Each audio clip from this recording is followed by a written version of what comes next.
ꯅꯨꯡꯁꯤꯕꯤꯗꯨꯅ Manipuri entertainment ꯆꯦꯅꯦꯜꯕꯨ subscribe ꯑꯃꯁꯨꯡ like ꯇꯧꯕꯤꯔꯝꯃꯨ꯫ ꯇꯥꯕꯤꯔꯤꯕ ꯈ꯭ꯋꯥꯏ ꯄꯨꯝꯅꯃꯛꯄꯨ ꯆꯦꯅꯦꯜ ꯑꯁꯤꯅ ꯉꯁꯤꯁꯨ ꯃꯌꯥꯝꯕꯨ ꯏꯀꯣꯛꯅꯣꯅ ꯈꯣꯏꯔꯝꯖꯔꯤ꯫ ꯃꯍꯧꯁꯥꯒꯨꯝ ꯉꯁꯤꯁꯨ ꯑꯩꯒꯤ ꯅꯨꯡꯁꯤꯖꯔꯕ ꯁꯕꯁꯀ꯭ꯔꯥꯏꯕꯔꯁꯤꯡꯅ ꯍꯥꯞꯄꯤꯔꯛꯄ ꯃꯅꯤꯄꯨꯔꯤ ꯍꯣꯔꯔ ꯁ꯭ꯇꯣꯔꯤ ꯑꯅꯧꯕ ꯑꯃꯃꯨꯛ ꯃꯌꯥꯝꯒꯤꯗꯃꯛꯇ ꯄꯨꯗꯨꯅ ꯂꯥꯛꯆꯔꯤ꯫ ꯋꯥꯔꯤ ꯑꯁꯤꯕꯨ ꯂꯥꯟꯊꯣꯛꯆꯔꯛꯄ ꯃꯇꯝꯗ ꯁꯣꯏꯈꯤ ꯂꯥꯟꯈꯤꯕ ꯌꯥꯎꯔꯕꯁꯨ ꯃꯌꯥꯝꯗ ꯉꯥꯛꯄꯤꯅꯕ ꯍꯥꯏꯖꯔꯤ꯫ ꯐꯔꯦ ꯑꯗꯨꯗꯤ ꯃꯌꯥꯝ ꯋꯥꯔꯤꯁꯤ ꯍꯧꯅꯕ ꯇꯧꯖꯔꯒꯦ꯫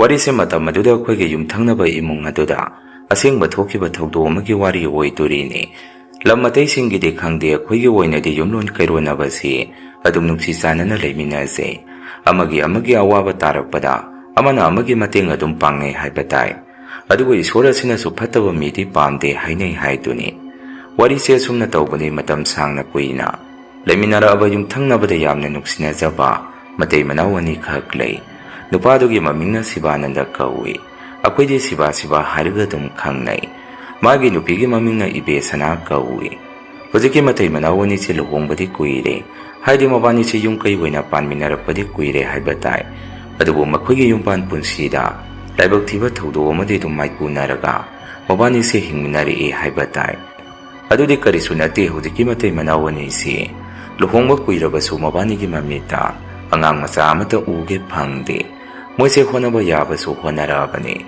ꯍꯥꯏꯗꯤ ꯗꯣꯛꯇꯔꯕꯨ ꯌꯦꯡꯕ꯭ꯔꯣ ꯂꯥꯏ ꯇꯤꯟꯒꯤꯕꯨ ꯑꯣꯏꯔꯣ ꯃꯆꯥ ꯑꯃꯠꯇ ꯄꯤꯅꯕꯤꯌꯨ ꯍꯥꯏꯗꯅ, ꯑꯗꯨꯕꯨ ꯀꯥꯟꯅꯕ ꯑꯣꯏꯈꯤꯗꯦ꯫ ꯂꯨꯍꯣꯡꯕ ꯆꯍꯤ 3-4 ꯍꯦꯟꯖꯜꯂꯛꯑ ꯐꯥꯎ ꯑꯉꯥꯡ ꯎꯒꯦ ꯐꯪꯈꯤꯗꯦ꯫ ꯑꯍꯜ ꯂꯃꯟꯁꯨ ꯑꯃꯠꯇ ꯂꯩꯇ꯭ꯔꯦ ꯃꯣꯏꯁꯦ ꯃꯇꯩ ꯃꯅꯥꯎ ꯑꯅꯤꯗꯨꯒ ꯑꯗꯨꯝ ꯉꯝꯅꯕ ꯍꯣꯠꯅꯗꯨꯅ ꯍꯤꯡꯃꯤꯟꯅꯔꯛꯄꯅꯤ꯫ ꯍꯧꯖꯤꯛꯀꯤ ꯁꯤꯕꯥꯅꯟꯗ ꯍꯥꯏꯔꯤꯁꯤꯅ ꯃꯤꯒꯤ ꯌꯨꯝꯗ ꯔꯪ ꯊꯥꯕ ꯆꯠꯄꯅꯤ, ꯑꯗꯨꯒ ꯃꯥꯒꯤ ꯅꯨꯄꯤꯅ ꯀꯩꯁꯨ ꯇꯧꯗꯦ, ꯑꯗꯨꯝ ꯌꯨꯝꯒꯤ ꯊꯕꯛ ꯏꯪꯈꯥꯡꯁꯨ ꯅꯣꯝꯃꯒ ꯑꯗꯨꯝ ꯏꯆꯝ ꯆꯝꯅ ꯍꯤꯡꯖꯕꯅꯤ꯫ ꯑꯗꯨꯒ ꯑꯩꯈꯣꯏꯒꯤꯅ ꯅꯨꯡꯉꯥꯏꯃꯟꯗꯅ ꯃꯀꯦ ꯊꯣꯛꯑꯦ ꯍꯥꯏꯗꯨꯅꯤ꯫ ꯑꯩꯒꯤꯅ ꯏꯆꯤꯜ ꯏꯅꯥꯎ 2 ꯁꯨꯏ, ꯑꯗꯨꯁꯨ ꯅꯨꯄꯥ ꯉꯥꯛꯇꯅꯤ꯫ ꯑꯗꯨꯒ ꯑꯩꯅ ꯑꯍꯟꯅꯤ, ꯑꯩꯒꯤ ꯃꯈꯥꯗ ꯏꯅꯥꯎ ꯅꯨꯄꯥ ꯑꯇꯣꯝꯕꯗꯨ ꯂꯩꯔꯦ꯫ ꯌꯨꯝꯒꯤ ꯑꯍꯜ ꯂꯃꯟꯁꯨ ꯑꯗꯨꯝ ꯁꯨꯅ ꯂꯩꯔꯤ ꯑꯩꯒꯤꯗꯤ꯫ ꯑꯗꯨꯒ ꯑꯩꯒꯤ ꯑꯣꯏꯕ ꯋꯥꯈꯜꯂꯣꯟꯗ ꯑꯩꯈꯣꯏꯒꯤ ꯏꯃꯨꯡꯁꯤ ꯅꯨꯡꯉꯥꯏꯕ ꯏꯃꯨꯡꯅꯤ ꯍꯥꯏꯗꯣꯔꯤꯔꯥ ꯅꯠꯇ꯭ꯔꯒ ꯑꯋꯥꯕ ꯏꯃꯨꯡꯅꯤ ꯍꯥꯏꯗꯣꯔꯤꯔꯥ ꯃꯁꯤꯃꯗꯤ ꯑꯩ ꯏꯁꯥꯃꯛꯁꯨ ꯚꯥꯞ ꯇꯥꯖꯗꯦ꯫ ꯃꯔꯝ ꯍꯥꯏꯕꯕꯨ ꯃꯔꯨꯑꯣꯏꯕ ꯁꯤꯟꯊꯥ ꯑꯃꯠꯇ ꯄꯥꯏꯗꯦ꯫ ꯑꯩꯈꯣই ꯅꯨꯄꯥ ꯉꯥꯛꯇ ꯄꯣꯛꯄ ꯏꯆꯤꯜ ꯏꯅꯥꯎ 2ꯃꯛ꯫ ꯇꯧꯕꯇꯕꯨ ꯀꯗꯥꯏꯗꯒꯤ ꯀꯃꯥꯏꯅ ꯆꯥꯔꯤꯅꯣ, ꯀꯗꯥꯏꯗꯒꯤ ꯂꯥꯛꯏꯕ ꯄꯩꯁꯥꯅꯣꯗꯤ ꯈꯪꯗꯦ꯫ ꯃꯊꯧ ꯑꯃ ꯇꯥꯔꯛꯄꯗꯗꯤ ꯑꯗꯨꯝ ꯄꯩꯁꯥꯒꯤ ꯑꯣꯏꯅꯗꯤ ꯑꯗꯨꯝ ꯄꯨꯡꯊꯣꯛꯇ ꯊꯣꯔꯛꯏ ꯍꯥꯏꯕ ꯇꯥꯏ꯫ ꯃꯌꯥꯝꯗ ꯁꯨꯝ ꯐꯥꯒꯤ ꯇꯧꯖꯕꯅꯤ꯫ ꯕꯕꯥꯁꯦ ꯃꯇꯝ ꯑꯗꯨꯗ ꯊꯕꯛ ꯄꯣꯁ ꯈꯔ ꯆꯥꯎꯕ ꯁꯦꯟꯇ꯭ꯔꯦꯜꯒꯤ ꯊꯕꯛ ꯑꯃ ꯇꯧꯔꯝꯃꯤ꯫ ꯑꯗꯨꯅ ꯕꯕꯥꯒꯤ ꯄꯦꯟꯁꯤꯜ ꯑꯗꯨꯅ ꯏꯆꯤꯜ ꯏꯅꯥꯎ ꯑꯩꯈꯣꯏ ꯑꯅꯤꯁꯤ ꯍꯤꯡꯂꯤꯅꯤ꯫ ꯏꯃꯥꯁꯨ ꯒꯣꯚꯔꯟꯃꯦꯟꯠꯀꯤ ꯁ꯭ꯀꯨꯜꯒꯤ ꯑꯣꯖꯥ ꯑꯣꯏꯔꯝꯃꯤ꯫ ꯑꯗꯨꯅ ꯏꯃꯥꯒꯤꯁꯨ ꯄꯦꯟꯁꯤꯟ ꯐꯪꯉꯤ, ꯕꯕꯥꯒꯤ ꯄꯦꯟꯁꯤꯟ, ꯏꯃꯥꯒꯤ ꯄꯦꯟꯁꯤꯟ, ꯂꯥꯏꯔꯤꯛ ꯕꯣꯏꯗ ꯏꯕ ꯌꯥꯗꯕ ꯄꯦꯟꯁꯤꯟꯁꯤꯡ ꯑꯁꯤꯅ ꯑꯩꯈꯣꯏꯒꯤ ꯏꯃꯨꯡꯁꯤ ꯍꯤꯡꯕꯅꯤ꯫ ꯑꯩꯁꯨ ꯃꯥꯡꯕ ꯌꯥꯕ ꯃꯥꯡꯍꯜꯂꯦ, ꯖꯨꯋꯥꯔꯗꯁꯨ ꯃꯥꯡꯍꯟꯕ ꯐꯅꯌꯥꯝ ꯑꯗꯨꯝ ꯃꯥꯡꯍꯜꯂꯦ꯫ ꯗꯨꯀꯥꯟ ꯐꯝꯅꯤꯅ ꯗꯨꯀꯥꯟꯁꯨ ꯃꯇꯝ ꯈꯔ ꯍꯦꯛ ꯐꯝꯃꯨꯏ꯫ ꯑꯗꯨꯁꯨ ꯅꯣꯏꯈꯠꯂꯛꯑꯦ, ꯁꯨꯝ ꯐꯝꯖꯤꯜꯂꯒ ꯂꯩꯕ ꯊꯕꯛꯄꯨ ꯀꯅꯥꯅ ꯇꯧꯖꯩ ꯍꯥꯏꯗꯅ ꯗꯨꯀꯥꯟ ꯐꯝꯕꯗꯨꯁꯨ ꯍꯦꯛ ꯇꯣꯛꯊꯣꯛꯏ꯫ ꯃꯑꯣꯡ ꯃꯥꯜꯍꯟꯕ ꯏꯃꯥꯟꯅꯕ ꯈꯔꯒ ꯑꯃꯨꯛ ꯊꯤꯀꯥ ꯇꯧꯁꯤ ꯍꯥꯏꯗꯅ ꯃꯇꯝ ꯈꯔ ꯑꯃꯨꯛ ꯇꯧꯃꯤꯟꯅꯔꯦ꯫ ꯑꯗꯨꯁꯨ ꯄꯨꯊꯣꯛꯈꯤꯕ ꯁꯦꯜ ꯑꯗꯨꯒ ꯑꯗꯨꯝ ꯍꯟꯖꯤꯜꯂꯒ ꯃꯍꯨꯠ ꯇꯥꯔꯒ ꯑꯗꯨꯝ ꯇꯣꯛꯈꯤ꯫ ꯀꯣꯟꯅ ꯊꯪꯗꯗꯤ ꯌꯨꯝꯗꯁꯨ ꯂꯩꯔꯒ ꯄꯩꯁꯥꯁꯨ ꯇꯥꯟꯕ ꯌꯥꯕ ꯍꯥꯏꯗꯅ ꯉꯥꯅꯨ ꯌꯦꯟ ꯈꯔ ꯂꯣꯏꯔꯒ ꯂꯩꯖꯩ ꯑꯩ ꯏꯁꯥꯃꯛ꯫ ꯑꯗꯨꯒ ꯑꯩꯒꯤ ꯏꯅꯥꯎꯅꯨꯄꯥ ꯑꯁꯤꯅ ꯑꯃꯨꯛ ꯒꯥꯔꯤ ꯀꯔꯕꯥꯔꯔꯣꯝꯗ ꯃꯥꯏ ꯀꯟꯅ ꯆꯠꯊꯔꯤ꯫ ꯑꯁꯤꯁꯨ ꯑꯣꯏꯔꯤꯕ꯭ꯔꯥ ꯑꯣꯏꯗ꯭ꯔꯤꯕ꯭ꯔꯥ ꯍꯥꯏꯕꯗꯨꯗꯤ ꯑꯩꯁꯨ ꯈꯪꯗꯦ꯫ ꯇꯧꯕꯇꯕꯨ ꯃꯥꯁꯨ ꯏꯃꯥ ꯕꯕꯥꯗꯒꯤ ꯄꯩꯁꯥ ꯂꯧꯕꯗꯤ ꯂꯦꯞꯇ꯭ꯔꯤ, ꯃꯥꯁꯨ ꯑꯩꯗꯧꯅ꯫ ꯃꯁꯤꯅ ꯑꯩꯈꯣꯏ ꯏꯃꯨꯡꯒꯤ ꯋꯥꯔꯤꯅꯤ꯫ ꯑꯗꯨꯒ ꯑꯃꯔꯣꯝꯗ ꯏꯆꯤꯜ ꯏꯅꯥꯎ ꯑꯩꯈꯣꯏ ꯑꯅꯤꯃꯛ ꯑꯇꯩꯗꯤ ꯈꯪꯗꯦ, ꯅꯨꯄꯤ ꯊꯤꯕꯗ ꯐꯥꯔꯁ ꯁꯦꯀꯦꯟꯅꯤ, ꯅꯨꯄꯤꯁꯨ ꯉꯟꯇꯥ ꯊꯤꯖꯤꯜꯂꯒ ꯏꯆꯥꯐꯥꯎ ꯑꯩꯈꯣꯏꯒ ꯋꯥꯡꯕ ꯃꯥꯟꯅꯔꯛꯀꯗꯣꯔꯦ꯫ ꯃꯇꯧ ꯁꯨꯝ ꯇꯧꯗꯨꯅ ꯁꯨꯝ ꯍꯤꯡꯉꯛꯄ ꯄꯨꯟꯁꯤ ꯑꯁꯤꯗ ꯍꯧꯖꯤꯛꯀꯤ ꯌꯨꯝꯊꯪꯅꯔꯤꯕ ꯃꯇꯩ ꯃꯅꯥꯎ ꯑꯅꯤꯁꯤ ꯅꯣꯡꯃꯗꯤ ꯌꯥꯝꯅ ꯍꯔꯥꯎꯅ ꯃꯈꯣꯏ ꯊꯣꯡꯒꯥꯟꯗꯒꯤ ꯆꯪꯃꯤꯟꯅꯔꯛꯄꯁꯤ ꯑꯩꯒꯤ ꯅꯨꯄꯤꯒ ꯑꯩꯒꯅ ꯎꯔꯝꯃꯤ ꯍꯥꯏꯕ ꯇꯥꯏ꯫ ꯃꯗꯨꯗ ꯑꯩꯁꯨ ꯊꯧ ꯂꯩꯇꯕ ꯍꯥꯏꯗꯅ ꯏꯌꯥꯎꯗ ꯌꯥꯎꯏ ꯍꯥꯏꯗꯨꯅꯤ꯫ ꯑꯩꯒꯤ ꯅꯨꯄꯤꯗ ꯑꯁꯨꯝꯅ ꯍꯦꯛ ꯍꯪꯉꯨꯏ꯫ ꯑꯩꯈꯣꯏ ꯁꯤꯕꯥꯅꯟꯗꯒ ꯏꯕꯦꯁꯅꯥꯒꯁꯦ ꯌꯥꯝꯅ ꯍꯔꯥꯎꯅ ꯎꯏꯗ ꯍꯟꯗꯛꯁꯤ꯫ ꯃꯣꯏꯁꯨ ꯃꯆꯥ ꯌꯥꯎꯗ꯭ꯔꯤ ꯇꯧꯅꯤ, ꯃꯆꯥ ꯌꯥꯎꯔꯛꯑꯒꯗꯤ ꯃꯣꯏ ꯑꯅꯤꯁꯨ ꯑꯩꯈꯣꯏꯒꯤ ꯄꯨꯟꯁꯤꯁꯤꯗ ꯑꯗꯨꯝ ꯇꯥꯗꯣꯏꯅꯤ꯫ ꯑꯩꯒꯤ ꯋꯥꯍꯩ ꯑꯗꯨꯗ ꯑꯩꯒꯤ ꯅꯨꯄꯤꯅ ꯑꯃꯨꯛ ꯀꯩꯅꯣ ꯑꯉꯥꯡ ꯌꯥꯎꯒꯦꯔꯥ ꯌꯥꯎꯔꯣꯏꯒꯦꯔꯥ ꯁꯤꯟꯕ ꯍꯩꯔꯒꯗꯤ ꯑꯗꯨꯝ ꯄꯨꯡꯅꯨꯡꯗ ꯅꯨꯡꯉꯥꯏꯕꯅꯤ꯫ ꯏꯕꯦꯁꯅꯥꯁꯦ ꯑꯉꯥꯡ ꯌꯥꯎꯔꯦ ꯍꯥꯏꯕꯅꯤ, ꯑꯗꯨꯒꯤ ꯅꯨꯡꯉꯥꯏꯔꯤ ꯑꯣꯏꯔꯤꯅꯤ ꯍꯥꯏꯗꯅ ꯈꯨꯝꯃꯛꯏ꯫ ꯑꯩꯅ ꯃꯍꯥꯛ ꯀꯔꯤ ꯍꯥꯏꯕ, ꯏꯕꯦꯁꯅꯥꯕꯨ ꯑꯉꯥꯡ ꯌꯥꯎꯔꯦ ꯍꯥꯏꯕ?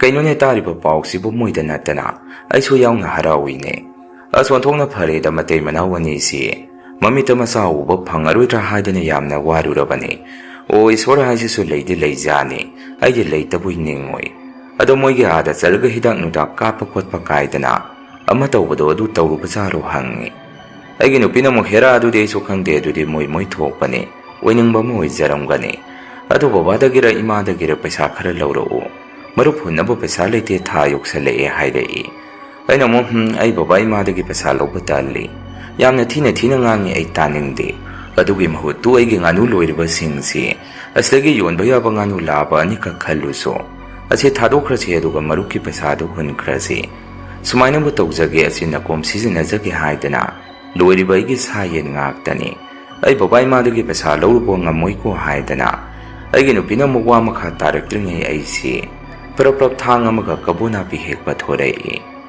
matamna dum haukibana yumthangnabagi matei manawani dugi nungsiraba moigi su masa haibado taibung maphaungnarakpagi matamchu sum naksala ami aduna moisu mi kaubunina yumkai semjan sajanba haurami lebaki yum moijaraga su nupaduna makun masa hairabanina sinana sem saba tawi makoi yumdagi maning thangbadana sakum matek ama tapthoktana yengmada lebaki yumni haijabagi wani Singna sariba kuigi yum masidagi phau masanan ba hele ai chu thabak leitabani na moigi da jangdana ngang ha kai no wata thukta sin tawnarami wari maraktai na sumnaga su hek hai siba kana de pandar kai no chak tausi nupi oigere nupa oigere chak tausi ko nang pasa leitraga soi pubige pupham yamna lei hairami sibanandana mu khoi yambai so du maina khallini aduda mana di sak to miron ga leijadabaga Silang bangamoy aduna samjalasi haidi.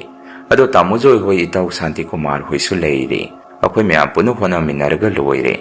Sakto tawragin na su ay su hek makhali na nausu. Ay namusiba nang adugidig karimito warunuhe. Nayamba ko'y su leiri. Nang isak sila ko daw ko niyam na saning mo bagiwan nati. Yengo sukoy ba matamse nang siya ang angamatan na mito ugi pang danalaini. Ado handak ti iswo na ubida na nako'y ginasama di pinabidore. Tangna phangbalan ni aduda haraubo phongdokpoina akhoi puna harauminabagi chakto sinsi haidana nayamana sumi chamchamna haudorakpani masida kaidabra khalli sibana mukhoi yamba isu tawgina budi khallida yamba hoi Santi Kumar hoi mayamna igisi amukta hau-haudana kona minasi khumai mataw sum tawdana igi mungsigi oina su akhoigi sorase phizon hongba ikapkhatpagi matam su hek naksalai Thaina degi maiba maibi penanek tuna chawna khoigidi isose lai phizon honge yungge ahlani se su lai tin yamna ningi numitu de isorge phizon honga pasida maibi gi lebaw khara taasi maibi gi lebaw khara taasi tungda phatanungda thorakadaba khara paujin biramu haidana maibi na lebaw phawrakpada yumthang nariba matei manawani dugi moigi oina lebaw do phawrei moigi phawri du su aphaba mate yawde aduga polakadawriba angang adu su mahumaya yamna kanduri Mapa mama saduri haidana tabada swai laubo wangak te hek phaujalai madudai de sauningbada karida hairuni masigi maibi soina wasina phawbu leba wase taningde khara hanoibasi masi oina phawunsi haidana maibi ahum lakpadu khara hanoibi maibi adu muk leba wase halami akon magi maibi aduna so muk matei manawani khak leijaba imong adugi maramdo oina muk leba du selai maduso phaba mata hairakte khoi mungi de kyabu phawrakte Madudai so yamna sauningami ko na di imana ingonda sumna hairei. Hiya ngawa kaino nang isur mamang sida murung na tumda, pungso na solido nang kaidaure haibano hairei. Ano may ima ko'y munggidi kaya paude migi na namna ngakta. Ado so migi do paubigi hairagadi, kara paba paubiragadi pay. Tabada ko'y daw sawat ka na ba ngakta. Yare may bilay wawaloy na tuoloy sa lasi, saktong namsalai. La iba mayam sige sak sili si tuna kara tuna pizza tuwaga. Loisinaba tawsi ima hairami. Aigi wado da ima se pinglong na sawgalai. Nanggaiga nga siya sayda long na siya haibro. Pay sukang de pati sukang de kaino nang nangangito. Nang sakro horen ko na pungay loire hairkan halau. Imagaiga sumari itong na bado da baba na tarba mali. Baba so aigi nakta changi edu ga ingon da ibungo. Kaino na namaga ngang narito ko. May binalagok siyan bada yawag trido mido madu parabani. Magi apay bada salangban kaya laite hairini. May binalibog siyan bada pauriba singsina, tasalangban pangdaba, kudong tirakadaba midu kaktanggini. Isa si diadubudi nang nakangzadada na tawjarini. Sa tokiba yarwe ko nang nalaigi sa draga si anoba sindurini. Namagi manakta layruno adoy mahot. Laigi tawan pangbalay ba ko'y kakang nasana ba singsi. Mo'y gisa gila sa mamamta hay piruso. So ipa na hari si tawruso hay rai. ꯑꯩꯁꯨ ꯋꯥ ꯑꯃꯇ ꯉꯥꯡꯗꯦ ꯇꯨꯃꯤꯟꯅ ꯃꯥꯏꯀꯩ ꯑꯗꯣꯝꯗꯒꯤ ꯊꯣꯔꯛꯏ꯫ ꯑꯗꯨꯃꯥꯏꯅ ꯅꯨꯃꯤꯠꯇꯨ ꯏꯁꯣꯔꯒꯤ ꯊꯧꯔꯝꯗ ꯂꯣꯏꯈ꯭ꯔꯕ ꯃꯇꯨꯡ ꯏꯟꯁꯥꯡ ꯈꯔ ꯌꯨꯝꯊꯪꯅꯕꯒꯤ ꯏꯃꯨꯡ ꯑꯗꯨꯗ ꯊꯤꯟꯕ ꯆꯪꯉꯛꯑꯝꯃꯤ꯫ ꯌꯨꯝꯊꯪꯅꯕꯒꯤ ꯏꯃꯨꯡ ꯍꯥꯏꯗꯤ ꯃꯇꯩ ꯃꯅꯥꯎ ꯑꯅꯤꯈꯛ ꯂꯩꯖꯕ ꯏꯃꯨꯡꯗꯨꯅꯤ꯫ ꯃꯈꯣꯏ ꯃꯇꯩ ꯃꯅꯥꯎ ꯑꯅꯤꯁꯨ ꯃꯈꯣꯏꯒꯤ ꯃꯥꯏꯊꯣꯡꯗꯨ ꯅꯨꯡꯉꯥꯏꯇꯕ ꯃꯃꯤ ꯑꯃꯒ ꯂꯣꯏꯅꯅ ꯀꯥ ꯑꯃꯗ ꯄꯨꯟꯅ ꯃꯕꯥꯅꯤꯁꯦ ꯐꯝꯃꯤꯟꯅꯔꯒ ꯂꯩꯔꯝꯃꯤ꯫ ꯃꯗꯨꯗ ꯑꯩꯅ ꯁꯤꯕꯥ ꯀꯩꯅꯣ ꯅꯪꯕꯨ ꯉꯁꯥꯏ ꯑꯩꯅ ꯆꯥꯛ ꯆꯥꯕ ꯌꯥꯎꯁꯦ ꯍꯥꯏꯔꯒ ꯂꯥꯛꯇ꯭ꯔꯦ? ꯅꯪ ꯉꯁꯥꯏ ꯏꯁꯣꯔꯒꯤ ꯍꯩ ꯂꯩ ꯗꯈꯤꯅꯥ ꯐꯖꯅ ꯀꯠꯄꯤꯔꯝꯃꯒ ꯍꯜꯂꯛꯇ꯭ꯔꯤꯕ ꯀꯔꯤꯒꯤꯅꯣ? ꯁꯦ ꯏꯟꯁꯥꯡꯁꯦ ꯑꯆꯝꯕ ꯉꯥꯛꯇꯅꯤ, ꯉꯁꯤꯗꯤ ꯂꯥꯏꯒꯤ ꯅꯨꯃꯤꯠ ꯑꯣꯏꯕꯅꯤꯅ ꯑꯆꯝꯕ ꯑꯣꯏꯅ ꯇꯧꯔꯦ, ꯀꯩꯗꯧꯔꯒꯦ ꯅꯣꯏꯕꯨ ꯌꯥꯝꯅ ꯅꯨꯡꯉꯥꯏꯇꯅ ꯂꯩꯔꯝꯃꯤꯗꯨꯅ ꯍꯪꯉꯝꯃꯤ꯫ ꯃꯗꯨꯗ ꯁꯤꯕꯥꯅ ꯇꯥꯃꯣ ꯀꯔꯤꯁꯨ ꯇꯧꯗꯦ, ꯃꯥꯗꯣ ꯃꯁꯥ ꯈꯔ ꯅꯨꯡꯉꯥꯏꯇ꯭ꯔꯦꯅ ꯑꯩꯁꯨ ꯑꯃꯨꯛ ꯍꯟꯅ ꯂꯥꯛꯄꯗꯨ ꯉꯝꯗ꯭ꯔꯦ꯫ ꯇꯥꯃꯣꯅ ꯏꯟꯁꯥꯡ ꯊꯤꯟꯕꯤꯔꯛꯏꯁꯤ ꯃꯁꯤꯃꯨꯛ ꯐꯕ ꯂꯩꯇ꯭ꯔꯦ, ꯏꯁꯣꯔꯒꯤꯅꯤ ꯃꯥꯒ ꯑꯩꯒ ꯃꯍꯥꯎ ꯈꯔ ꯇꯪꯃꯤꯟꯅꯔꯒꯦ꯫ ꯑꯩꯅ ꯃꯈꯣꯏꯅꯦ ꯑꯗꯣ ꯅꯪ ꯂꯥꯛꯇꯕꯗꯨꯗ ꯑꯩꯁꯨ ꯁꯨꯝ ꯅꯨꯡꯉꯥꯏꯇꯕ꯫ ꯑꯗꯣ ꯏꯕꯦꯁꯅꯥꯕꯨ ꯀꯩ ꯑꯣꯏꯅ ꯉꯝꯗ꯭ꯔꯤꯅꯣ? ꯗꯣꯛꯇꯔꯗ ꯆꯠꯁꯤ ꯍꯥꯏꯔꯤꯔꯣ? ꯅꯣꯏꯅ ꯑꯣꯛꯇꯣ ꯅꯦꯛꯑꯒ ꯆꯠꯄꯗꯣ ꯑꯗꯨ ꯇꯧꯒꯅꯨ꯫ ꯑꯩꯈꯣꯏ ꯁꯥꯟꯇꯤꯀꯨꯃꯥꯔꯒꯤ ꯒꯥꯔꯤ ꯀꯔꯕꯥꯔ ꯇꯧꯕꯒꯤ ꯑꯩꯈꯣꯏ ꯁꯨꯃꯥꯡꯗ ꯈꯥꯝꯃꯤꯕ ꯒꯥꯔꯤ ꯑꯆꯧꯕꯁꯤꯡꯁꯤ ꯁꯤꯗꯒꯤ ꯑꯃ ꯀꯣꯛ ꯊꯧꯗꯣꯛꯑꯒ ꯆꯠꯂꯒ ꯂꯣꯏꯔꯦ꯫ ꯑꯗꯣ ꯀꯃꯥꯏꯅ ꯇꯧꯁꯤꯒꯦ? ꯅꯪꯁꯨ ꯒꯥꯔꯤ ꯑꯆꯧꯕ ꯊꯧꯕ ꯍꯩꯕꯗꯥꯏ, ꯅꯪ ꯉꯥꯏꯍꯥꯛ ꯗꯣꯛꯇꯔꯗ ꯆꯠꯂꯨꯒꯦꯔꯣ ꯍꯪꯉꯝꯃꯤ꯫ ꯁꯤꯕꯥꯅ ꯑꯃꯨꯛ ꯇꯥꯃꯣ ꯌꯥꯔꯦꯗ ꯉꯁꯤꯒꯤꯗꯤ ꯑꯗꯨꯝ ꯌꯨꯝꯗ ꯄꯣꯊꯥꯍꯜꯂꯒꯦ, ꯄꯨꯡꯁꯨ ꯊꯦꯡꯉꯦ, ꯍꯌꯦꯡ ꯑꯣꯏꯅ ꯑꯩ ꯄꯨꯕꯤꯔꯒꯦ ꯍꯥꯏꯔꯛꯏ꯫ ꯑꯩꯅ ꯑꯃꯨꯛ ꯑꯣ ꯑꯗꯨꯗꯤ ꯐꯔꯦ, ꯑꯗꯣ ꯅꯪꯅ ꯄꯨꯔꯨꯒꯦ ꯍꯥꯏꯔꯒꯁꯨ ꯅꯪ ꯑꯩꯉꯣꯟꯗ ꯍꯥꯏꯔꯛꯑꯣ, ꯑꯩꯈꯣꯏ ꯁꯥꯟꯇꯤꯀꯨꯃꯥꯔꯗꯒꯤ ꯒꯥꯔꯤ ꯁꯣꯗꯣ ꯂꯧꯕꯤꯔꯛꯀꯦ꯫ ꯑꯗꯣ ꯉꯥꯏꯈꯣ ꯑꯩꯁꯨ ꯆꯠꯂꯒꯦ꯫ ꯑꯗꯨ ꯁꯤꯕꯥ ꯅꯣꯏ ꯉꯁꯥꯏ ꯃꯥꯏꯕꯤꯅ ꯐꯥꯎꯔꯛꯈꯤꯕ ꯂꯩꯕꯥꯎꯗꯣ ꯅꯣꯏ ꯇꯥꯍꯧꯕ꯭ꯔꯥ ꯍꯪꯉꯝꯃꯤ꯫ ꯑꯩꯅ ꯑꯗꯨꯝꯅ ꯍꯥꯏꯕꯗꯨꯗ ꯃꯇꯩ ꯃꯅꯥꯎ ꯑꯅꯤꯗꯨ ꯅꯨꯡꯉꯥꯏꯇ ꯌꯦꯡꯅꯩ꯫ ꯑꯗꯨꯒ ꯑꯩꯉꯣꯟꯗ ꯇꯥꯃꯣ ꯑꯩ ꯇꯥꯍꯧꯗꯦꯗ ꯉꯁꯥꯏ ꯇꯥꯒꯦꯗꯤ ꯈꯟꯕꯅꯦ, ꯑꯗꯨꯗ ꯑꯩꯁꯨ ꯃꯥꯒꯤ ꯀꯩꯅꯣ ꯇꯧꯔꯤꯉꯩ ꯇꯥꯕ ꯅꯪꯍꯧꯗ꯭ꯔꯦ꯫ ꯑꯗꯨ ꯇꯥꯃꯣ ꯀꯩꯗꯤ ꯇꯥꯃꯣ ꯍꯣꯏꯒꯤ ꯌꯨꯝꯒꯤ ꯐꯥꯎꯈ꯭ꯔꯒꯦ ꯍꯪꯉꯛꯏ꯫ ꯑꯩꯅ ꯑꯃꯨꯛ ꯁꯤꯕꯥ ꯀꯩꯁꯨ ꯊꯣꯏꯗꯣꯛ ꯍꯦꯟꯗꯣꯛꯄꯗꯤ ꯐꯥꯎꯈꯤꯗꯦꯗ, ꯍꯦꯔ ꯃꯤꯗ ꯂꯥꯏꯅ ꯇꯣꯡꯉꯒ ꯍꯥꯏꯕ ꯋꯥꯕꯨ ꯀꯌꯥꯝ ꯆꯨꯝꯅꯤꯒꯦ? ꯂꯥꯏ ꯃꯁꯥꯃꯛ ꯊꯣꯔꯒ ꯍꯛꯊꯦꯡꯅꯅ ꯑꯩꯈꯣꯏꯗ ꯍꯥꯏꯔꯕ꯭ꯔꯁꯨ ꯅꯠꯇꯕꯗꯨꯕꯨ꯫ ꯐꯔꯦ, ꯑꯗꯣ ꯑꯩꯁꯨ ꯀꯩꯅꯣ ꯊꯕꯛ ꯏꯪꯈꯥꯡ ꯈꯔ ꯇꯧꯔꯨꯈꯤꯒꯦ, ꯀꯧꯔꯨꯔꯤꯕ ꯃꯥꯏꯕ ꯃꯥꯏꯕꯤꯒꯤ ꯗꯈꯤꯅꯥꯁꯨ ꯄꯥꯕꯅ ꯑꯩ ꯇꯧ ꯍꯥꯏꯍꯧꯕꯅꯦ꯫ ꯑꯗꯣ ꯑꯩ ꯆꯠꯂꯒꯦ, ꯀꯩꯁꯨ ꯅꯨꯡꯉꯥꯏꯇꯕ ꯈꯜꯂꯨꯅꯨ, ꯃꯇꯝ ꯀꯨꯏꯁꯜꯂꯛꯇ꯭ꯔꯕꯅꯤꯀꯣ, ꯆꯦꯛꯁꯤꯟꯅ ꯂꯩꯌꯨ, ꯑꯩ ꯊꯣꯛꯑꯦ꯫ ꯑꯁꯨꯝꯅ ꯍꯥꯏꯔꯝꯃꯒ ꯑꯩꯁꯨ ꯑꯗꯨꯝ ꯊꯣꯔꯛꯑꯝꯃꯤ꯫ ꯁꯨꯝ ꯌꯨꯝꯗ ꯆꯪꯉꯛ ꯑꯩꯁꯨ ꯋꯥꯈꯜ ꯑꯃ ꯈꯜꯂꯤ, ꯃꯣꯏꯁꯤꯕꯨ ꯊꯥꯡꯉꯩ ꯁꯦꯡꯅ ꯉꯁꯥꯏ ꯃꯥꯏꯕꯤꯒꯤ ꯂꯩꯕꯥꯎꯗꯨꯕꯨ ꯇꯥꯍꯧꯗꯕ ꯖꯥꯔ ꯅꯠꯇ꯭ꯔꯒ ꯇꯥꯍꯧꯕ ꯖꯥꯔ? ꯃꯕꯥꯅꯤꯅ ꯂꯩꯔꯝꯃꯤꯕ ꯃꯑꯣꯡ ꯃꯇꯧꯗꯨꯒ ꯍꯥꯏꯔꯨꯔꯒꯗꯤ ꯇꯥꯔꯕ ꯈꯪꯗꯦꯅꯦ, ꯍꯣꯏꯗ ꯑꯗꯨꯃꯛ ꯍꯦꯛꯇ ꯊꯣꯛꯀꯅꯤꯁꯨ ꯂꯩꯇꯕꯗꯨꯕꯨ꯫ ꯑꯁꯨꯝꯅ ꯑꯩꯁꯦ ꯌꯨꯝꯗ ꯑꯗꯨꯝ ꯆꯪꯉꯛꯑꯝꯃꯤ꯫ ꯅꯨꯃꯤꯠꯇꯣ ꯅꯨꯃꯤꯗꯥꯡꯁꯤ ꯆꯥꯛ ꯏꯟꯁꯥꯡ ꯈꯔ ꯂꯦꯝꯃꯤ ꯍꯥꯏꯗꯅ ꯑꯩꯅ ꯏꯃꯥꯟꯅꯕ ꯈꯔ ꯀꯧꯔꯒ ꯆꯥꯕꯤ ꯊꯛꯄꯤ ꯈꯔ ꯌꯨꯝꯗ ꯇꯧꯔꯝꯃꯤ꯫ ꯕꯕꯥ ꯏꯃꯥꯅꯗꯤ ꯑꯩꯁꯦ ꯉꯥꯡꯕꯗ ꯇꯧꯍꯩꯗꯦ ꯍꯥꯏꯗꯅ ꯑꯗꯨꯅ ꯉꯥꯏꯍꯥꯛ ꯄꯨꯜꯂꯕ ꯃꯇꯨꯡ ꯑꯩꯁꯦ ꯌꯨ ꯉꯥꯎꯔꯤ ꯑꯩꯒꯤ ꯀꯥꯗ ꯆꯪꯉꯛꯑꯝꯃꯤ꯫ ꯑꯩꯒꯤ ꯅꯨꯄꯤꯅꯁꯨ ꯑꯩꯉꯣꯟꯗ ꯄꯦꯠ ꯉꯥꯡꯕ ꯍꯧꯔꯛꯏ꯫ ꯃꯗꯨꯗ ꯑꯩꯅ ꯉꯁꯥꯏ ꯃꯥꯏꯕꯤꯒꯤ ꯂꯩꯕꯥꯎꯗꯣ ꯁꯤꯕꯥꯅꯟꯗꯒ ꯏꯕꯦꯁꯅꯥꯒ ꯇꯥꯍꯧꯕꯖꯥꯔꯣ ꯍꯪꯉꯝꯃꯤ꯫ ꯑꯩꯒꯤ ꯅꯨꯄꯤꯅ ꯑꯃꯨꯛ ꯌꯥꯔꯤꯕ ꯀꯔꯤꯒꯤꯅꯣ ꯅꯪꯅ ꯑꯗꯨꯒꯤ ꯋꯥꯗꯣ ꯍꯧꯗꯣꯔꯛꯏꯗꯣ? ꯇꯥꯔꯒꯁꯨ ꯀꯩꯗꯧꯋꯦ ꯍꯥꯏꯒꯦ ꯍꯥꯏꯔꯛꯏ꯫ ꯑꯩꯅ ꯑꯃꯨꯛ ꯀꯩꯅꯣ ꯃꯤ ꯇꯥꯔꯒ ꯅꯨꯡꯉꯥꯏꯔꯝꯃꯣꯏ ꯍꯥꯏꯕꯒꯤ ꯋꯥꯅꯤ, ꯑꯁꯨꯛ ꯀꯨꯏꯕ ꯃꯇꯝꯁꯦ ꯃꯃꯤꯠꯇ ꯑꯉꯥꯡ ꯑꯃꯠꯇ ꯎꯕ ꯐꯪꯉꯛꯇ꯭ꯔꯒ ꯍꯟꯗꯛꯇ ꯑꯉꯥꯡ ꯑꯃ ꯇꯥꯡꯅ ꯎꯅꯔꯝꯗꯥꯏꯁꯤꯗ ꯑꯗꯨꯃꯥꯏꯅ ꯍꯥꯏꯔꯛꯑꯒ ꯀꯃꯥꯏꯅ ꯅꯨꯡꯉꯥꯏꯅꯤ? ꯅꯪꯁꯨ ꯅꯨꯡꯉꯥꯏꯔꯣꯏꯅꯦ ꯍꯥꯏꯔꯝꯃꯤ꯫ ꯑꯩꯒꯤ ꯅꯨꯄꯤꯅ ꯑꯃꯨꯛ ꯑꯗꯣ ꯏꯕꯥꯅꯤ ꯀꯩꯗꯧꯁꯦ ꯍꯥꯏꯕꯅꯣ? ꯃꯥꯏꯕꯤꯅ ꯐꯥꯎꯔꯝꯕ ꯂꯩꯕꯥꯎꯗꯣ ꯑꯃꯨꯛ ꯁꯦꯝꯗꯣꯛꯑꯣ ꯍꯥꯏꯔꯨꯁꯤ ꯍꯥꯏꯔꯤꯔꯣ?ꯏꯃꯥꯁꯨ ꯑꯩꯈꯣꯏ ꯀꯥꯗ ꯆꯪꯉꯤ, ꯑꯗꯨꯒ ꯑꯩꯉꯣꯟꯗ ꯉꯥꯡꯕ ꯍꯧꯔꯛꯏ꯫ ꯑꯣꯛꯇꯕ ꯅꯪꯅ ꯉꯁꯤ ꯂꯥꯏꯒꯤ ꯅꯨꯃꯤꯠꯁꯤꯗ ꯇꯧꯔꯤꯕꯁꯤꯡꯁꯦ ꯀꯔꯤꯅꯣ? ꯅꯪ ꯃꯊꯪꯗꯤ ꯁꯤꯒꯨꯝꯕ ꯂꯥꯏꯒꯤ ꯊꯧꯔꯝ ꯑꯃ ꯇꯧꯒꯗꯧꯔꯦ ꯍꯥꯏꯔꯒꯗꯤ ꯅꯪ ꯀꯔꯥꯏꯗꯅꯣꯃ ꯂꯩꯈꯣ, ꯂꯥꯏꯒꯤ ꯊꯧꯔꯝꯒ ꯌꯥꯎꯒꯅꯨ ꯍꯥꯏꯔꯛꯏ꯫ ꯑꯩꯅ ꯑꯃꯨꯛ ꯏꯃꯥ ꯑꯩꯅ ꯍꯦꯟꯅ ꯌꯥꯎꯅꯤꯡꯗꯦ, ꯁꯨꯝ ꯏꯌꯨꯡꯒꯤ ꯑꯣꯏꯕꯁꯤꯗ ꯌꯥꯎꯕꯤꯕꯒꯤ ꯋꯥꯅꯤ꯫ ꯑꯗꯨꯃꯥꯏꯅ ꯃꯔꯩ ꯇꯨꯔꯩ ꯁꯨꯝ ꯇꯧꯅꯕꯗꯨꯗ ꯕꯕꯥꯁꯨ ꯆꯪꯉꯛꯑꯒ ꯀꯩꯅꯣꯅꯦ ꯅꯣꯏꯅ ꯅꯨꯃꯤꯗꯥꯡ ꯑꯁꯤꯗ ꯇꯧꯅꯔꯤꯗꯨꯕꯣ? ꯂꯥꯏꯒꯤ ꯅꯨꯃꯤꯠꯅꯤ ꯇꯧꯍꯩꯗꯦꯅꯦ ꯑꯆꯧꯕ꯫ ꯏꯕꯨꯡꯉꯣ ꯅꯪ ꯀꯩꯗꯧꯔꯦ ꯍꯥꯏꯕꯅꯣ? ꯊꯛꯎ ꯆꯥꯔꯨꯔꯕ ꯅꯠꯇ꯭ꯔꯣ? ꯒ꯭ꯌꯥꯟ ꯇꯥꯅ ꯇꯨꯃꯤꯟꯅ ꯇꯨꯝꯃꯨ, ꯃꯔꯩ ꯇꯧꯔꯛꯀꯅꯨ, ꯐꯠꯇꯦꯀꯣ ꯍꯥꯏꯔꯛꯏ꯫ ꯏꯃꯥꯅ ꯑꯃꯨꯛ ꯈꯪꯗꯦ ꯉꯁꯥꯏ ꯃꯥꯏꯕꯤꯅ ꯂꯥꯏ ꯑꯐꯠꯇꯕ ꯇꯥꯟꯊꯣꯛꯄꯗꯨ ꯁꯦꯡꯍꯧꯗ꯭ꯔꯕ ꯈꯪꯗꯦ, ꯑꯁꯤꯒꯤ ꯃꯤꯅꯨ ꯈꯥꯡ ꯑꯁꯤꯗ ꯃꯆꯦꯠ ꯈꯔ ꯄꯥꯍꯧꯔꯕ꯭ꯔꯥ ꯈꯪꯗꯦ, ꯃꯁꯤ ꯉꯁꯤꯒꯤ ꯅꯨꯃꯤꯠꯁꯤꯗ ꯀꯔꯤꯅꯣꯃ ꯏꯇꯧ ꯇꯧꯏꯅꯦ, ꯉꯥꯎꯗꯣꯔꯤꯕ꯭ꯔꯥ ꯈꯪꯗꯦ ꯍꯥꯏꯔꯛꯏ꯫ ꯑꯩꯅ ꯑꯃꯨꯛ ꯏꯃꯥ ꯋꯥꯒꯤ ꯋꯥ ꯆꯨꯝꯅ ꯉꯥꯡꯉꯨ, ꯑꯩꯉꯣꯟꯗ ꯃꯤꯅꯨꯈꯥꯡ ꯀꯥꯏꯅ ꯍꯥꯏꯔꯛꯀꯅꯨ, ꯁꯥꯎꯔꯛꯇꯅ ꯊꯣꯛꯆꯒꯅꯤ ꯍꯥꯏꯔꯝꯃꯤ꯫ ꯑꯩꯒꯤ ꯅꯨꯄꯤꯅ ꯑꯃꯨꯛ ꯏꯃꯥ ꯕꯕꯥ ꯅꯣꯏ ꯊꯣꯛꯈ꯭ꯔꯣ, ꯅꯈꯣꯏ ꯃꯌꯥꯝꯁꯤ ꯁꯨꯝ ꯃꯥꯅ ꯎꯔꯒꯗꯤ ꯃꯥꯁꯦ ꯆꯤꯟꯁꯤ ꯂꯦꯞꯄꯔꯣꯏ, ꯑꯩꯒꯤ ꯊꯣꯛꯄ ꯉꯥꯡꯅꯍꯧꯔꯒꯦ ꯍꯥꯏꯔꯝꯃꯤ꯫ ꯕꯕꯥ ꯏꯃꯥꯁꯨ ꯉꯥꯡꯗꯨꯅ ꯑꯗꯨꯝ ꯊꯣꯛꯈꯤ꯫ ꯑꯩꯁꯨ ꯑꯩꯒꯤ ꯊꯣꯛꯄ ꯋꯥꯈꯜ ꯑꯃꯗ ꯅꯨꯃꯤꯠꯇꯨ ꯂꯩꯔꯝꯃꯤ꯫ ꯃꯁꯤꯒꯤ ꯃꯇꯨꯡ ꯅꯨꯃꯤꯠ ꯈꯔꯅꯤ ꯂꯩꯔꯒꯗꯤ ꯌꯨꯝꯊꯪꯅꯕꯒꯤ ꯁꯤꯕ ꯅꯨꯃꯤꯗꯥꯡ ꯋꯥꯏꯔꯝ ꯑꯗꯨꯗ ꯑꯩꯉꯣꯟꯗ ꯇꯥꯃꯣ ꯑꯩꯈꯣꯏ ꯉꯁꯤꯗꯒꯤ ꯗꯣꯛꯇꯔꯗ ꯂꯩꯔꯨꯔꯒꯦ, ꯑꯗꯨꯒ ꯍꯪꯆꯤꯠ ꯑꯉꯥꯡ ꯎꯅꯕ ꯇꯥꯔꯦ, ꯇꯥꯃꯣ ꯍꯣꯏꯅ ꯌꯨꯝꯁꯦ ꯈꯔ ꯌꯦꯡꯁꯟꯕꯤꯔꯝꯃꯣ, ꯑꯩꯈꯣꯏ ꯆꯠꯂꯨꯈꯤꯒꯦ ꯍꯥꯏꯔꯛꯏ꯫ ꯃꯗꯨꯗ ꯑꯩꯅ ꯑꯃꯨꯛ ꯀꯩꯅꯣꯅꯦ ꯁꯤꯕꯥꯅꯟꯗ ꯅꯣꯏ ꯉꯁꯤꯗꯒꯤ ꯍꯣꯁꯄꯤꯇꯥꯜꯗ ꯂꯩꯔꯨꯔꯒꯦ ꯍꯥꯏꯔꯤꯔꯣ?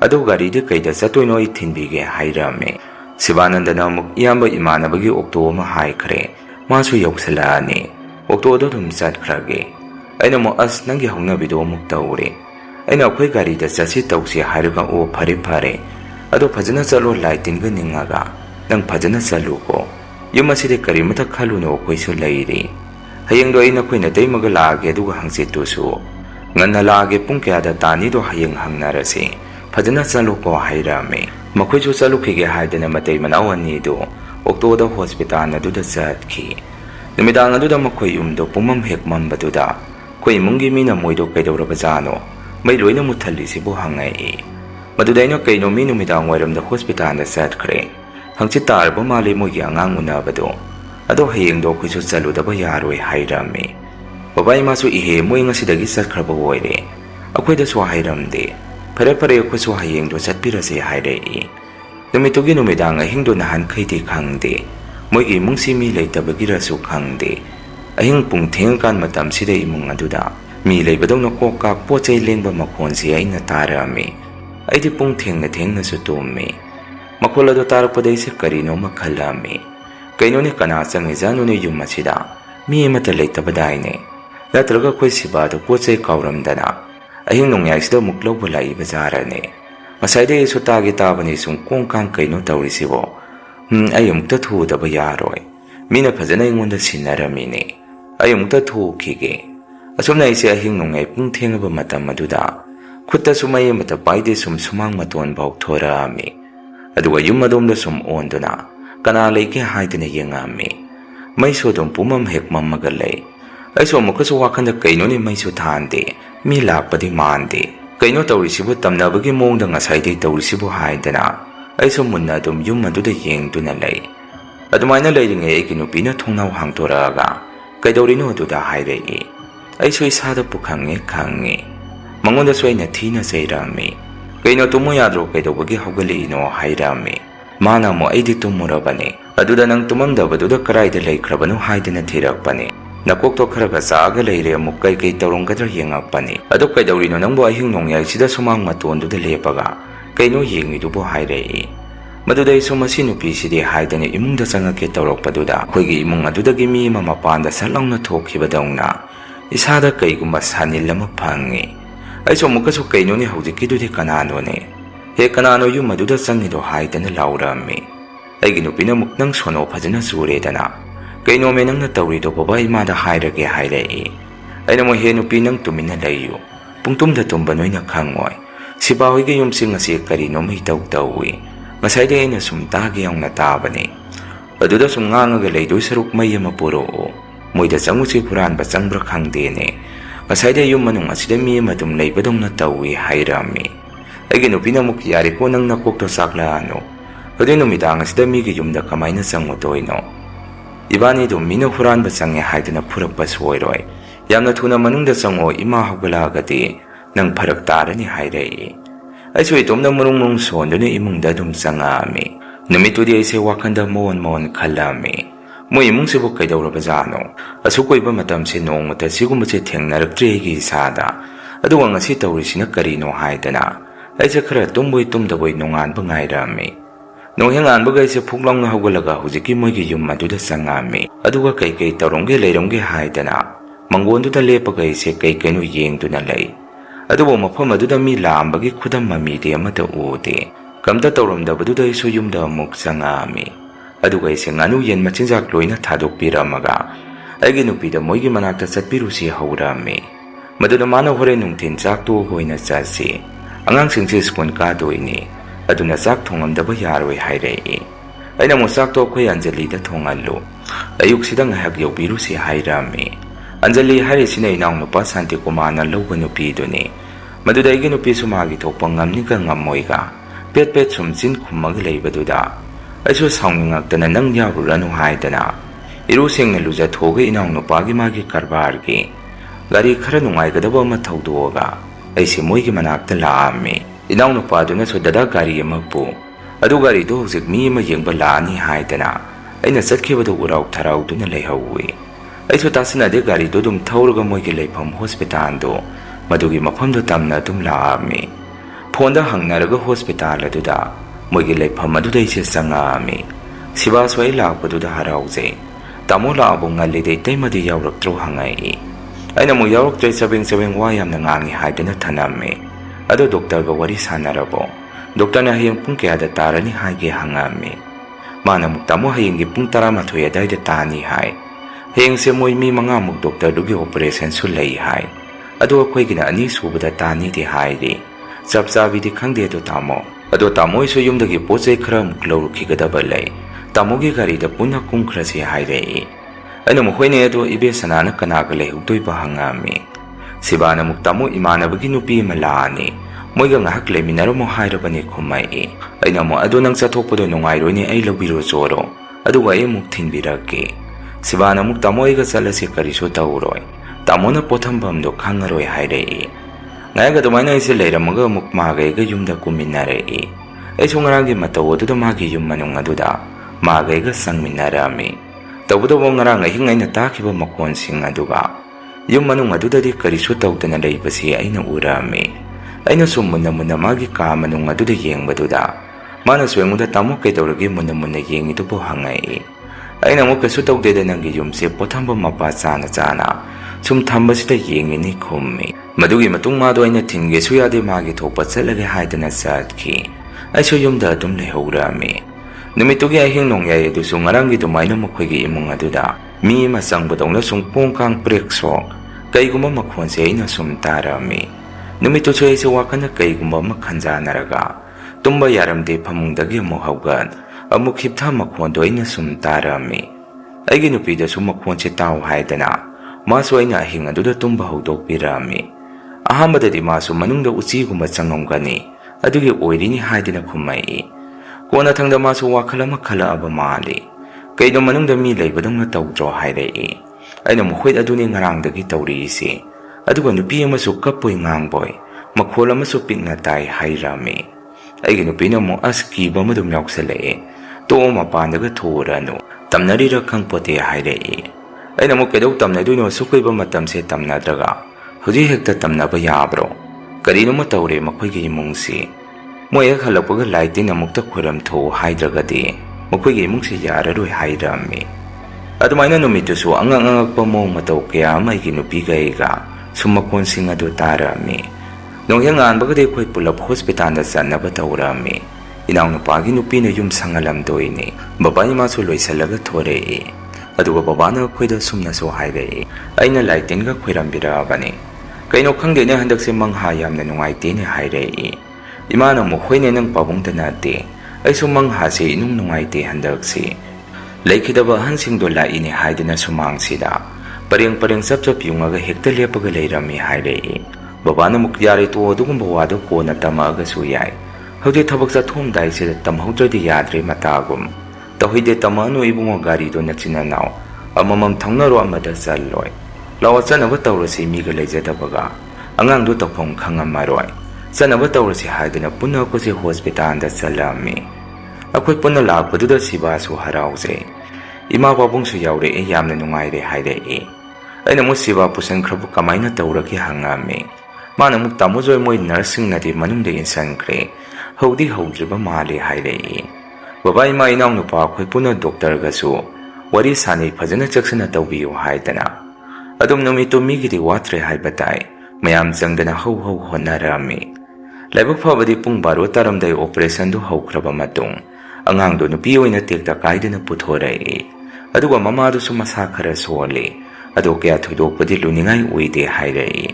Adu may na may pa nga angang nupi masama pangjaba duda. Ako'y si loy na harawang narami. Ay na si ba nang lauraga di angang si masak pazararoy. Nupi gawere mama lauraga di pazabada ngagturini. As na yama din na hanoy ng hospital na satki ba dudagi ay di tumba yadra ba ni. Noy yung doon na marola maahing da ko kakay no so kangde.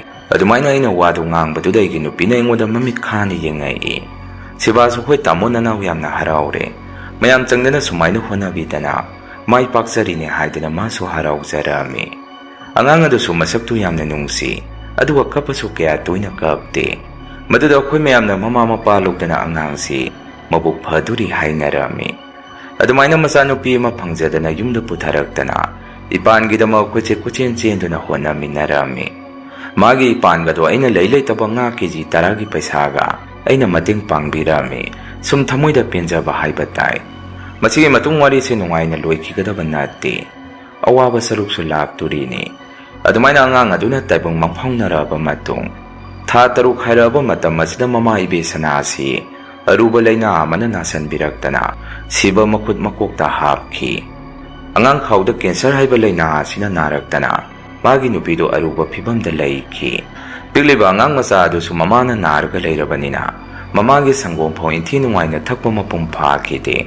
Anaba duna thuna jara jara ising jawbum henjalaktana ibesana aruba last stage ta laiki. Sibasu yamna kapi tamoi gi ranse karino. Aina kari asoiba tawkhibagi isona ingonda asuk waba chaina piriba karigino haidana ai hek ubaga mase pungkapta kapame. Magi nupi du sudum khangjarami ma masama kuina leiraroi haibase. Aduna mikum amata phaw macha nupi do magi manaktagi hendo halamde. Wadi ngangba ngamda mamina ingit tawduna adu wana phangjabi macha nupi do nungsina munna yengjarami. Masida igi thamoi asisu kaigano haiba yaramde.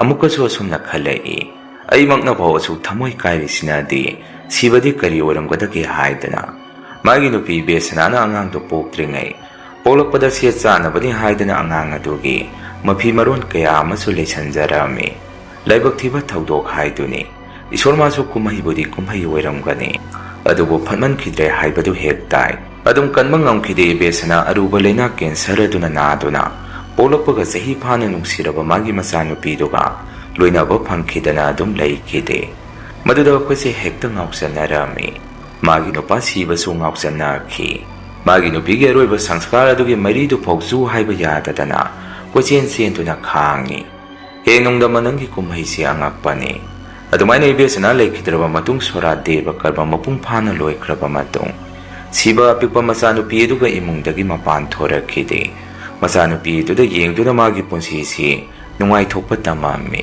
ukhoi sodum magi angamba mating pangbi adubo nongmadi siba magi macha nupi apikpado pamduna khoigida yamna thajadana koirei ma lakpada khoisi yamna harawi aduga numituda mana wapha masu hokdorami tamona naudi huju phaw ma leiri ningli huju phaw imung asda ma leiri ba mali hairei magi wahi aduda ina kaino siba nang ngangi do nang kaidoraki hangami mana muk tamo huju phaw imung aduda ma leiri haidana kapai asu magi wahi do loksan pham khangamde adubu konadi magi wahi adu tamna bhab tare imung adu dei be sanana leramba mong mato adu mak tawri haiba oirami haida magi mathoi mami du leiri haiba oirami maduda khoi mungsu kupna wari ma tanarpa matung nongma numit amadi aise magi da hingle poina satpirami maduda angakpane misik miraw khon tanaraktrupa matam ahinga thengbada apikpa ngangdo masa matumda nolakpa amadi angangi ningda adu nuksina humduna lengbado maina masi heklengakpa kaigumba mahusaga manadaba khudam sayeng khara numituda aina hinglekpa numituda uba khangba ngamki aina su siba kaino sidi hangbada masu kaptuna lao nangi angangse nangna yengba changi do aisu khangi haidana siba su yamna kapami aisu kibadi tokro thamoise mache tara thokna kai ki nonghengan bagaina babai ma da wari do tamobada babai ma na madu ta hoite phate mathoi mami do chaninda satkibadu da taurine akoina oina lighting khoram thokpisi haidana maibi ahiba manega lighting khoram thokpirami madugi matungdagidi karisu tawkhidre hodikte angang adu su sahi manga muk sure masakso yamna phajare mamit lauktak tawraga nokpadaga se mamit na nooga nungsibada leitre siba su thabak satuna masano pigi masu hujik kanna hona jari masini mayam ngasigi rian hore story athangi wari thaglapada mayam puna muk thengnarase ngasigidi mayam dagi kainanaba bidai laujari